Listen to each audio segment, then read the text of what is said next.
Ok les gars, début de la semaine 5, donc on est vendredi 2 janvier. Je viens tout juste de finir le montage là, donc si vous n'avez pas vu l'épisode 4, allez le voir. Et on est parti pour une semaine de grind. On va essayer de faire environ 1000 spins cette semaine, donc c'est l'objectif que je me suis fixé. Donc on va voir si on va respecter ça et c'est parti directement pour grind.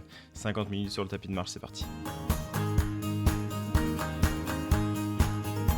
Yo les gars, on est le dimanche 4 janvier, un petit peu de sport ce matin et là c'est parti directement pour grind sur le tapis, c'est parti.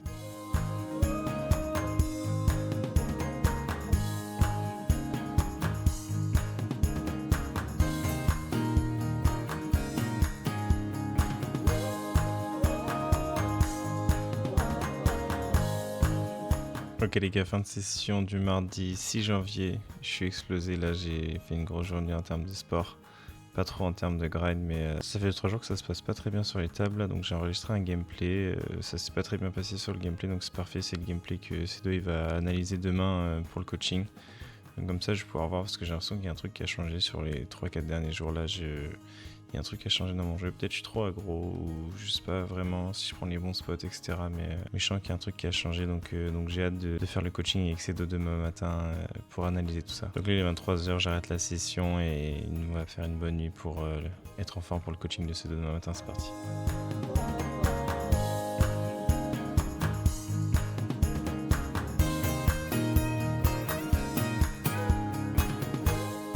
Donc ça c'est le all time. Et ok. Ouais, on voit bien vraiment la raid qui relève, hein, vraiment ça n'a rien à voir. Hein. Ouais. Tu vois directement. Ça va surtout se voir. Ouais, par exemple là si on prend depuis le coaching, le premier coaching qu'on a fait donc début décembre. Ouais ok ouais. Ok, on est plus sur une raid break-even, voire sur la fin qui est en train de monter. Hein. Ouais. Du coup, Bah ça là nous tu vois donne... si je mets sur les 2 dernières semaines. Okay. Et sur la plupart des sessions elle est en positif. Ok, nice. Ah, c'est bien quand même, hein. C'est assez propre. Mais tu vois, par contre, je perds un peu de CEV, tu vois. Ouais, donc je pense peut-être des spots de bluff. Peut-être des sizing aussi, tu sais, par exemple, tu values peut-être trop cher des mains, pas assez par rapport à l'évolution du board. Donc du coup, bah ça se transforme en redline en fait, tu vois. Imaginons, t'as un spot de value, tu mets tapis alors que le gars il a une range qui assume que à 3 quarts pot. Bah du coup il fold beaucoup et du coup ça devient de la redline et tu perds sur la blue, tu vois, par exemple. C'est peut-être de l'optimisation de value aussi parfois, ça peut être ça. Donc bah forcément de toute façon t'as propre plat de concept, donc forcément qu'il y a des choses qui se mélangent par moment. Ok, du coup ce serait bien aussi, j'ai pensé qu'on se fixe une montée en 5 euros. Bah je sais pas, justement, faudrait qu'on y réfléchisse. Parce que dans ton dernier contenu sur mon YouTube, t'as parlé de la montée en 5 euros. Bon, c'était 10 cents de CEV en 2 balles. T'as combien de rolls là maintenant du coup pour l'instant? Là, je dois avoir 700 de roll, un truc comme ça. Parce qu'après entre les 2 et les 5 franchement, je sais pas si on doit vraiment attendre d'avoir 100 euros pour aller en 5, tu vois. C'est peut-être entre guillemets une perte de temps quand même, tu vois. Parce que bah après il y a du run, ça se trouve t'arriveras jamais à monter 100 parce que bah t'as pas un bon run ou j'en sais rien, tu vois. Ouais, normalement c'est 300 buy-in selon ton niveau. Après plus tu crushes la limite, plus tu peux monter vite et diminuer le nombre de buy-in préconisés. Et inversement, tu vois. Ok. Donc parce que là t'as quoi? Sinon on peut se dire, là j'ai 150 buy-in du coup, enfin un peu moins de 150, 140 buy-in. Donc on peut se dire 200 buy-in à 1000 de bankroll, Ouais, je monte en 5. c'est exactement ce que je pensais. On peut se dire à 1000 de bankroll, tu montes en 5. À 500, éventuellement, tu redescends en 2 euros, tu vois. Pour pas cramer la roll, quoi, tu vois.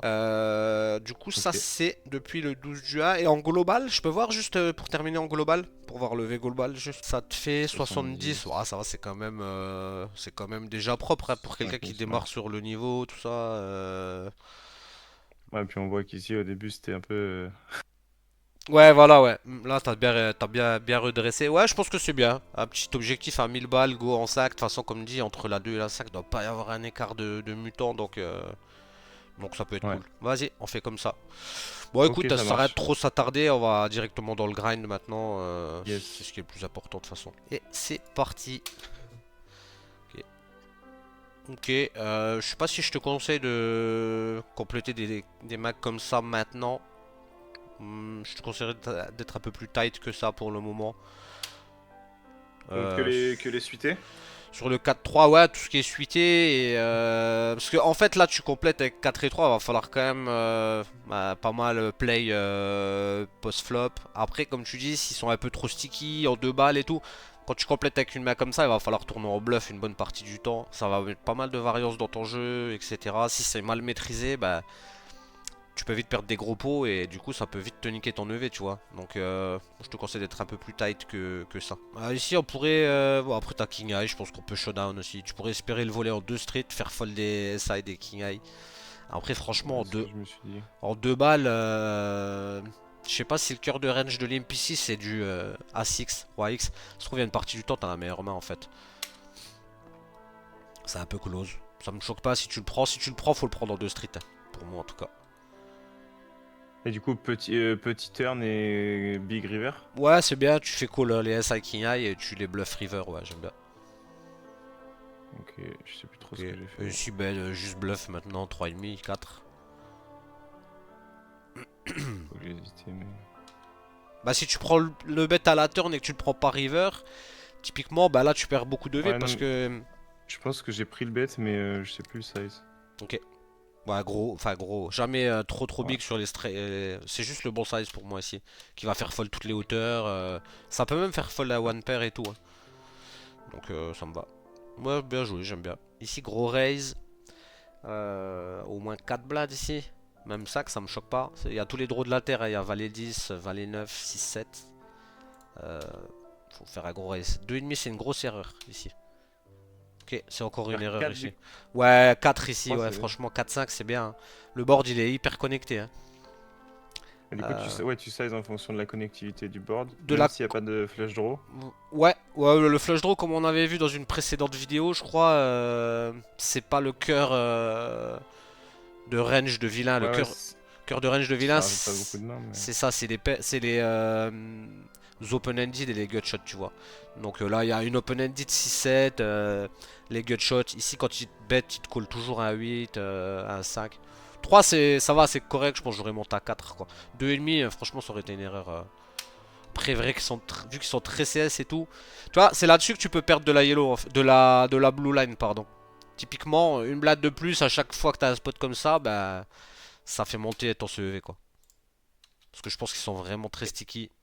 Ok, turn brick, donc on a envie de size assez up encore une fois. Il faut préparer le pot size bet. Ici, bah, franchement, pour moi, c'est minimum 4 encore une fois. Parce que bah, ce qui a décidé de bet call devrait pas trop fold. Là, ça l'a rassuré pour lui, la doublette de la dame, tu vois. Il se dit que t'en as moins. Donc, pareil, le size ici plutôt 4. Pour moi, on a perdu une blade au flop, 1,5 à la turn. 2 fois le size ici. Et river, le valet, il en a pas mal dans... Il a possiblement valet 10, valet 9. Est-ce qu'il nous colle tapis avec une main comme ça? Tu vois, typiquement, là, on est dans un spot un peu charnière où tu risquerais de perdre de la blue line si tu sizes mal, en fait. Imaginons ici, tu jams, bah... J'ai l'impression que t'as beaucoup d'FE. Donc, je pense que c'est bien de faire un truc comme 8, tu vois. J'ai l'impression que si tu jams, il va trop folder. Donc si tu fais 8 ici, j'aime bien, tu vois. C'est tentant de jam parce que voilà, on voudrait tout prendre, mais... Et si tu fais Ouais, j'ai 3,5, trop petit. et là c'est beaucoup trop petit. Hein. Waouh. Ah ouais, bah là clairement on a trouvé ton leak. Hein. C'est ton gros leak ici, c'est sûr. Je vois la main là, c'est exactement pour ça qu'il te manque, je sais pas, 15 ou 22 CEV. T'as perdu une blade flop, une et demi turn, et là, c'est 8 minimum ici. On va voir jusqu'où tu montes. Et t'as perdu. Je crois que j'ai redescendu derrière. 3,5 tu vois, ouais là tu perds 4 blades ici hein. Donc si on fait le calcul rapide ça fait 6 bébés, 6 x 4, 24 si tu joues 100 games dans la journée t'as perdu 2,4 de CEV rien qu'avec cette main sur ta journée. Donc là tu vois, c'est carnaval de Rio quand même. Ouais, je pense qu'il aurait payé ces 8 blades hein, franchement. Tu seras étonné à quel point... En fait il faut savoir size up sans abuser tu vois. Jam ici c'est une erreur, c'est un bon spot de bluff. Ça aurait été bien de le prendre en bluff éventuellement, mais par contre 8 il te paye. Ok nice. Si tu observes que ça lime beaucoup les rois X comme ça va des purs push. En fait ici le thinking que tu dois avoir c'est roi 4 suité quand bouton à fold qu'est-ce que je fais? Bah roi 4 suité BVB c'est un push. Est-ce que lui il a beaucoup limpé? Bah a priori il fait que de limper tous les boutons. Enfin je crois j'ai pas été parfaitement observateur. Donc en gros quand je push c'est ok contre lui. Lui sa range elle est éclatée. En vrai je jam. Si ça fold fold, je suis super content, je prends 2,5 alors que j'ai 9 de stack. Et si je me fais call, en vrai, je suis même pas crush par la range. Donc En vrai, t'as un bon jam ici. C'est injouable au vu des stack size et tout, donc surtout pas size en tout cas. Parce que là, bah, t'as pas une main qui a envie de sizer et ça joue mal post-flop. Hein. Donc juste, ouais voilà, c'est très bien. Donc c'est standard parce que lui, quand il aurait fold, t'aurais push. Donc bon, après t'es mal tombé, c'est tout. Ouais. Ok, bon, il min raise, une just call. Ici, check. Ah là, je me rappelle de ce coup, je fais nimp. Ouais, check fold, hein, juste ici. Il a des as dans sa range. Franchement, pareil ici. On pourrait float contre un régulier parce qu'un régulier il a min raise la bonne range. Donc il a des R ici, plein de R. Un fish ici, il a peu de R. Franchement, call ou fold. Mais fais attention du coup à pas être trop sticky. Si t'es trop sticky un peu partout, bah ta red line elle va déguster. Et bah ton EV aussi du coup. Donc si le call me choque pas. En fait, à droite, ma réflexion, c'est que je me dis quand il met 1 dans 4, enfin, il a moins d'as. Je me dis qu'il peut avoir genre un Broadway, suité, un truc comme ça. Et je sais pas, du coup, dans ma tête, je tilt et je pars en. Je me dis qu'il faut de la bluff ou un truc comme ça, mais.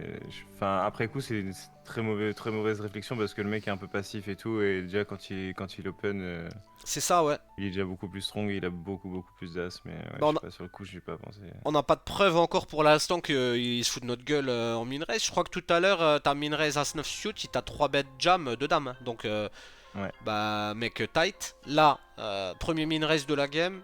Bon, en vrai, ton call, c'est ok, mais on aurait largement pu fold flop. Maintenant qu'on est là, bah, on a juste un call ici pour jouer notre équité. Si on hit, on va le value river. Mais surtout pas commencer. Un fish qui min raise into 2 barrels, ça fait peur, hein, vraiment. Très très peur. Donc j'irai jamais m'enflammer contre ce type de line. Et typiquement tu vois ici si tu prends un raise machin bah c'est un peu spewy et c'est des spots comme ça qui te bouffent, qui te détruisent à win rate en fait. Et c'est bien qu'on le voit parce que si tu arrives à éliminer ça, c'est là on va dire le premier gros truc qu'il faut que tu élimines de ton jeu, c'est les spews comme tu vas faire là a priori. C'est ça qui va tout te niquer en fait. Bah en fait ça te nique une journée de grind si tu fais nap ici. Ouais, et puis ça, c'est genre sur les 2-3 derniers jours, j'ai pris conscience que je l'ai fait genre juste 2-3 fois par session, mais je sais pas pourquoi il y a des fois où vraiment je spew en fait, Ouais bah c'est ça ouais. je me set up tout seul quoi. Bah là, si tu spew, on est en 60, t'avais 25 blades au départ du coup. Fois 25, 1500 chips. Tu divises, je sais pas si tu joues 100, 200 games par jour. Ouais, 100 game en ce moment, Ouais, bah 100, pas trop, mais sinon bah en moyenne 150. 15 chips. Hein. C'est 15 chips, Ouais. tu fais ça deux fois dans la journée, t'as niqué 30 chips. Bah t'as 70 de CEV à la fin de la journée au lieu d'avoir 100 en fait. C'est tout. Donc vraiment à éliminer de ton jeu. T'aurais pu check call, mais franchement flop, même check fold ça me va. Tu es plus tight pré-flop et même post-flop contre les fiches. Là, il multi-barrel, ça commence à puer. Ouais, du coup, tu vas jam. Mais ici, Ouais. bah, qu'est-ce qu'on fait fold en fait? C'est compliqué. Donc ouais, c'est de la, pour moi, même si ça passe, hein, c'est de l'agressivité mal placée. On est dans un spot trop complexe ici. Il n'y a pas une Surtout évolution. sur un profil comme ça en fait. Ça et sur un board size surtout. Là, tu lui fais jamais fold Ouais. d'un as. Hein. Donc vu que tu lui fais jamais fold d'un as. C'est compliqué, il aurait pas de barrel des petites pockets. Éventuellement, si tu lui fais fold de roi de dame, mais de roi de dame, il les aurait pas ses bêtes, into de barrel. Il aurait peur de l'as. En gros, ici, il a un as ou R. Les R, tu les bats en check call, check call, check call éventuellement. Un gros spew ici. Ok les gars, jeudi 8 janvier, dernier jour de grind pour cette semaine, donc on va essayer de faire un maximum de grind ce soir. Je vais essayer de vous faire un petit peu de gameplay. Là je vais vous faire un petit gameplay genre de 1 ou 2 spins, mais vraiment genre une table full focus où j'explique mes coups, vous me direz ce que vous en pensez dans les commentaires. Et demain on fait le recap, vendredi, donc on fait le recap et on va voir tout ça. Pour une fois deux, super. Donc on est avec deux fiches que j'ai déjà rencontrées a priori. 17-3, on va check. Ici, je vais plutôt avoir une main de bluff cash, donc je vais raise tout de suite. Et ensuite, en fonction de ce qu'il fait... Ah, c'est le genre de mec, ça a aucun sens ce qu'il fait, mais bon.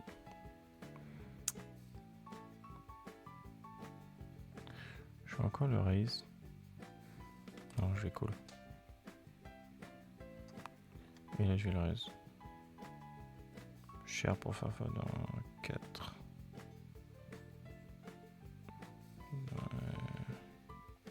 Pas mettre trop cher, en vrai, c'est un value cut. Et hop, 5,5. Let's go. Allez, dame 4, on va fold. Roi 4 contre un limp. Je vais juste checker tranquillou. On a vu tout à l'heure qu'il était capable de bet une bébé de lui-même, donc je vais laisser tous ses bluffs. Voilà, parfait. On va lui reste pas trop cher. Comme c'est connecté. Parfait. Quand c'est comme ça, j'ai envie de mettre tout au milieu. Et quand il y a 8 et 10 qui est rentré, 8 et 5. Il peut avoir plein de trucs. Bon, il avait 8 et 10. Je sais pas si c'est bien joué là de raise quand il me raise comme ça. Je sais pas si j'ai l'intérêt à le bet all-in en fait. Enfin, le raise all-in quand il me jam clickback. Peut-être que c'est de la merde ce que j'ai fait. Hein. Allez, les 8 on y est. Au bouton avec 4,5. Allez. Toujours vivant. Là avec les deux je vais pas y aller en vrai. Comme dans 2 jours on n'a pas trop d'équité. Roi valet je vais y aller. On va essayer de 6 blindes. Contre qu'il n'y ait pas trop à gros préflop, je vais encore prendre un limp. Je vais essayer bête. Quand il me call c'est chiant. Mais j'ai l'impression que je peux overbet all-in. Et ben j'ai l'impression qu'on n'est pas très bien tombé les 2 fois. Hein. Il est capable de tout me call donc voilà. Bon, c'était un peu de la merde, on va s'en lancer un. Et un petit fiche, encore une fois.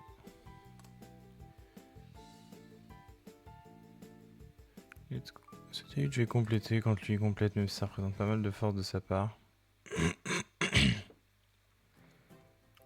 On va juste fold. Voilà, on y est quand les 2 limbs sont capés.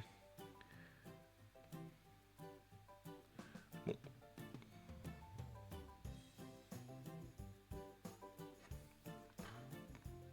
Donc on va passer directement au récap de la semaine. Je vous avais fait un petit peu plus de gameplay en monotabling, etc. Mais je trouvais que c'était un petit peu ennuyeux au moment où j'ai fait le montage. Donc je me suis dit que j'allais en mettre moins. Dites-moi dans les commentaires quand même si vous voulez en voir plus ou moins, parce que c'est vrai que moi je trouvais ça assez lent, mais après si vous kiffez je pourrais vous en mettre un peu plus. Et donc là on passe directement sur PT4 pour voir un petit peu les stats de la semaine, donc de vendredi à vendredi. On voit que j'ai fait 771 games, j'avais prévu 1000, c'est vrai que j'en ai fait un petit peu moins. Faut que je trouve la semaine prochaine le temps de grind, essayer de me faire un vrai emploi du temps, etc. entre le jeu hors table et le grind. Parce que j'ai fait aussi pas mal de sport en dehors de ça, donc c'est vrai que ça prend du temps et faut que je trouve un équilibre pour réussir à faire mes 1000 games par semaine. Et après au niveau du CEV, on voit que je suis à 53, donc pas très bon, vraiment pas très bon. Et hier j'ai fait une journée catastrophique, je vais vous montrer. C'était horrible, j'ai fait 1 de CEV sur 127 spins. Alors que, ouais, je sais pas, je saurais pas trop expliquer ce qui s'est passé, même si j'ai run en dessus, j'ai fait que 1 de CEV, donc c'est assez catastrophique, j'étais un petit peu dans un bad mood hier quand j'ai vu ça parce que vraiment toute la journée j'ai eu l'impression de me prendre des setups etc. Et même en me prenant des setups en fait je dois pas avoir 1 de CEV, j'ai aussi super mal joué je pense donc voilà ça a un petit peu niqué mais sinon sur la semaine on est quand même à 53 de CEV. Donc si j'enlève la journée d'hier c'est un petit peu mieux mais ça reste pas ça quoi, 64 de CEV. On est vraiment sur une semaine assez compliquée comme j'avais dit à Cedo, j'ai eu 3-4 jours assez compliqués. Et ça se fait ressentir dans le CV, même si ma redline est plutôt correcte. Donc je suis agressif, mais c'est vrai que je suis peut-être over aggro et ça fait que je baisse un petit peu ma blue line. Le fait que des fois je size up ou des choses comme ça, comme on a vu dans le coaching. Donc ça va être les points à travailler sur les prochaines semaines. Donc je vais essayer de mettre ça en place dès aujourd'hui. Donc voilà au niveau des résultats, au niveau de la bankroll, on est donc à 657 de bankroll. Et donc l'objectif, comme on a vu avec ça dans le coaching, ça va être de monter à 1000 de bankroll pour pouvoir monter en 5 euros, ça nous fera 200 buy-in, donc ça semble correct. Même si on avait 10 cents de CEV à la base sur un peu plus de 3-4 000 games, là sur mon CEV overall, donc là voilà même sur 5700 games sur mon CEV overall, je suis à 68 même s'il a baissé sur cette dernière semaine qui a été vraiment dure. Comme l'a dit Cedo dans le coaching, atteindre 100 de CEV c'est peut-être une perte de temps si je run bad ou des choses comme ça. Donc là on va viser, le prochain objectif c'est vraiment les 1000 de bankroll afin de passer en 5. Et ensuite on verra, si jamais on redescend à 500 de bankroll, on repassera en 2 balles, mais voilà. Donc voilà, c'est la fin de cette vidéo, j'espère qu'elle vous aura plu. N'hésitez pas comme d'habitude, un petit commentaire, un petit like et à checker les liens en description. On a toujours le lien du Discord qui est ouvert, n'hésitez pas à nous rejoindre. On a aussi le lien du Patreon qui est dispo, donc allez checker tout ça et puis on se revoit vendredi prochain.